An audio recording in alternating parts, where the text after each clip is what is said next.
इसीलिए आज दिल्ली के अंदर इतने शानदार स्कूल बन गए हैं, बच्चों के स्कूल, सरकारी स्कूल। हम लोगों ने पिछले पहले दिल्ली में जो सरकारी स्कूल थे, गवर्नमेंट स्कूल थे, यहां पे गवर्नमेंट स्कूल है, कैसा है? अच्छा है गवर्नमेंट स्कूल की खराब है?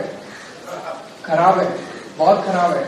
पहले दिल्ली में भी गवर्नमेंट स्कूल बहुत खराब थे, टीचर्स नहीं थे, टीचर्स आते नहीं थे, सारे स्कूल टूटे पड़े थे, बच्चे आते नहीं थे, बच्चे अपना नाम कटा लेते थे, बहुत बुरा हाल था सरकारी स्कूलों का।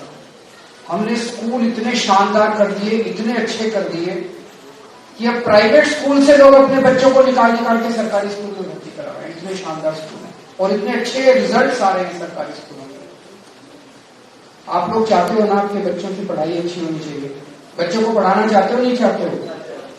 बच्चे पढ़ेंगे लिखेंगे तभी तो बड़े होके अच्छे बनेंगे। सब लोग, हर माँ बाप चाहता है कि मेरा बच्चा बड़ा होकर बड़ा आदमी बने, चाहता है कि नहीं चाहता है? गरीब आदमी को भी लगता है कि अगर मेरे पास थोड़ा सा पैसा है तो मैं उसको अच्छे स्कूल में पढ़ाना चाहिए। अब दिल्ली के सारे सरकारी स्कूलों के अंदर पढ़ाई अच्छी हो गई। गोवा के अंदर भी हर गांव के अंदर अच्छा गवर्नमेंट स्कूल खुलवाएंगे, जैसे दिल्ली के अंदर खुलवाएंगे।